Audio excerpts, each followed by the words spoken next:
Ndimutsei amana ndikurota amana life yachanda kurara pazvino omanongora mandichijingrisa fan base yangu ichi increase vanochimhanya vamwe vachida kundipiringisha ini zvakaoma godo ravo riri deep freezer. TiGonzi,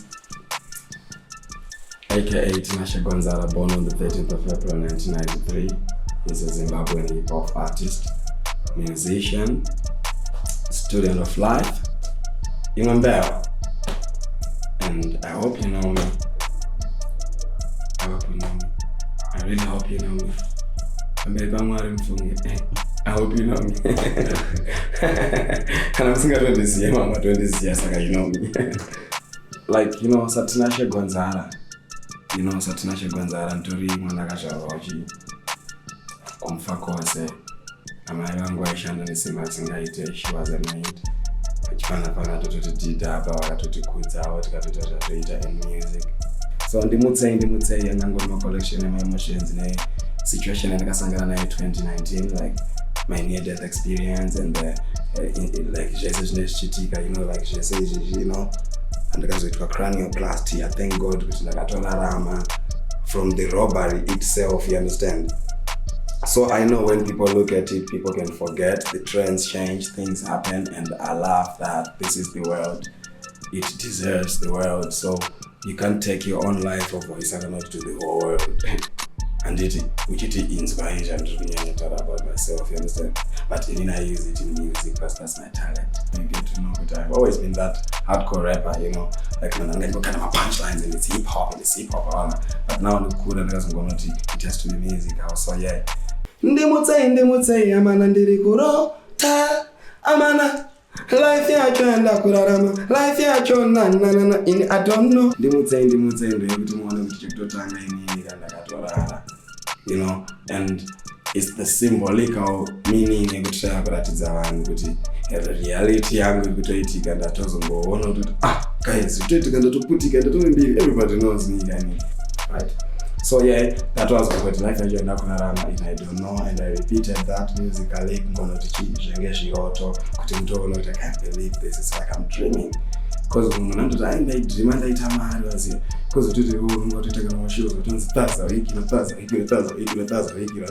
we somebody more. One of them going to sing and which no can be tika. But no fun to Ndimutsei because we take up one go to rotation. Wow, I get. So ndinjidakuraza vanhu kuti kurota kunoitika muhope kunokwanisa kutonga kuchitowanika. Dreams can be achieved, telling the people, understand? Vaiti TiGonzi vachitoda kundifirita. Rest in peace to Soldier Love. Ndiyakataura zvekufirita kwemakonzo and I'm TiGonzi. Vanombotisa TiGonzi vamwe vachitokonfizika TiGonzi. But now I'm like, wow, TiGonzi ndiyatoyariseroasai vachitomaka zvavo ini ndichishirida nawo zvakutyisa kunge chirongwa chatirida madhirida maka kwekuvenga ndikakwisa kubhora kunoshirudzwa ini ndichishirida ndichita sekwanisawo kuvharidzirwa vanondivenga kuti vanende kumbera. You should watch till that's sure. Zvinhu zvazvo zvichitoitika. But now zvakutyisa ngechirongwa chakutirida zvakutyisa futi use zvakutyisa for slang. So pamukuiza zvakutyisa for slang ndopacho kuti mandendi kunorodza tega zvakutyisa pamukutotarodza TiGonzi akupisa, understand? So saka zvezvezvi kunoreva zvinhu zvese. That's my art. I try to mean a lot of things at the same time. Madhira angodhadhadhadha madhira achiitika madhirida. Now ndane plan kunge birida mbiri yacho yandachita yakufadza hama. Now ndamucheki ndakutonzedzadza dama. Can't believe ndikazofonerwa nawenki gafa. Now ndamucheki ndakutonzedzadza dama mucheki wekuti ndichipisa sekuraizi apa mucheki medu muno mucheki munotoenda zadza dama. Ndinofadza kutofonerwa munhu akaita sawenki. He is a role model to us on a real. Away from controversy, always professional about his work, always separates Wallace Chibuniko and Wenky D. We all learn from that. He does that, and good music to us. It inspires us, like my favorite you know. Pandakaimba kure boys, ndangandafa, nichiri mutrama. I hope my soul heals permanent injury. Ndivunze how it feels. Ndangandafa kure, antifa, saka ndangandafa ezini kure, but ndipo futi pangandafa. Nekuda kwekutoti china ndazosangana near death experience pandakaimba kure boys ndangandafa ndichiri mutrauma. I hope my soul heals. Ndichiri mutrauma yekutoti ndinchitotya kana vapamboitika noise and I say that is why I try to avoid myself from violence. Like ndakasangana nayo kugweru kwakazara vanhu. I change naitika, you know. Yes, yeah. mapolisa amisa sure but don't ask me how it feels because it affects me. I didn't want to affect it. Yangu iya ya kupotera my bills. I want another million meal. I mean views. Like we did like on Kure. Thank you for the Kure views, you understand? I want another meal. Sakaka, meal chat food. But I want another meal. I mean views because Lil Wayne was a million. Very important. This is These days it is so emotional. Misozi pamatama allow me to cry now. Nobody can stop me kunge reggae. Music yewe toshora yani kwiza ndege. Because like do akati nobody can stop reggae. Sikamu doti reggae inza I stop reggae but didn't stop reggae. I went to the UK 2019. I went to Senegal 2017. Organize tokwira ndege ndo ndaita kuti music yashora yani kwiza ndege. Pachino omanongora mandichi English. Fan base yangu ichi increase. Panochi manyama machida kundipringisha ini zvaka omagodoro uri deep freezer.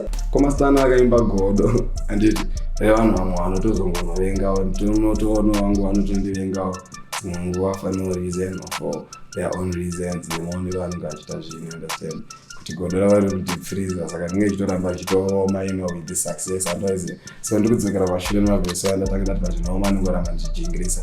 I was seeing this My Titi video. My Titi is very inspirational. Mara apenge nesaka muchiona vachitozoita following yayo right. My Titi is very inspirational. Vangu vachitoziva kuti munhu unofanira kutoshanda waigeta. Munhu unofanira kutoti inini chero zvinhu zvakaita sei ndinoshanda ndozvimiririra ndikamba ndoita sei waigeta.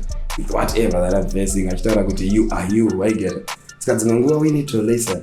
So ndo zvinhu zvacho zvekutoti nechitoti pazvinooma ndongoramba ndichijingirisa. That's what I was meaning. Fanbase yangu ichi-increase. You know, it's funny kuti this other guy from Zim Celebs with the Z and phone like the TiGonzi have the most following kuma hip hop as ese kana tukubatanza ma social medias ako. Saka ma followers ese ngo accumulate in the space yese yakufura ira. Ye 2 years, you understand? Andochimanya amwe achida kundipringisha. Vanoda kundipringisha ka. Inini ndo zvandoziva kuti chavangatoite chero vachida kundiuraya kana kundimisa vachandipringisha ndichisimuka ndichienda. Sekubiga kana ndichitoita kana My Titi. You understand?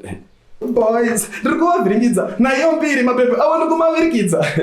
Ndirikuvavhiringidza nekuti vanganywa TiGonzi apera nandabuditsa vakatanga vachita kudhara TiGonzi apera ndabuditsa madhima TiGonzi apera tabuditsa kete tabuditsa shia TiGonzi apera tabuditsa sendituini TiGonzi apera tabuditsa zvateta kono TiGonzi apera izia. So ndabuditsa Ndimutsei antoziya. So now hip hop ghetto 13 April irikuya ndozvatongoti ndirikuvavhiringidza. My baby, I want to marry kids. So now my kids and they will be appreciating the music and I'll be friendly to them. And I'm just going to make about so kids, that's what I meant. Since I'm just metaphorical, then you have to start the TiGonzi. I'm fast in everything that I do. My plans are I encourage you to be like that because life yako yakakosha, you do what you want with it. Saiza Gonzi iriski life wangu ndapota. Siana najo wangu sayeri ndapota. Life yandakrara my life yandairota. I'm hotter than the sun, I'll treat you like my daughter. Kusaiza Gonzi iriski life wangu ndapota. Especially kana munhu uri ku hip hop what kusaiza Gonzi because you know I was the best freestyle artist 2014, 2015, 2016. ICC best freestyle artist petapana about that TiGonzi. Isiana nazvo wangu sayeri ndapota. Reporter ka namuchimuziya kuti ndatopota toreporter and like that's the symbolism and the metaphoric that I'm now an entity to TiGonzi, understand? Dora yavesa in a minute rugwa rangu semari I zip it gemu ndirimo I mean it vision vivid I mean it kuti vision yangu iri vivid gemu ndirimo I mean it yekuti I mean it unge ndabva kutaura then I mean it as in mandati ndirimo mugame imomo I'm in it ndo mandiri I get sky is the limit for me TiGonzi. That's why I keep on coming with the bangers to you.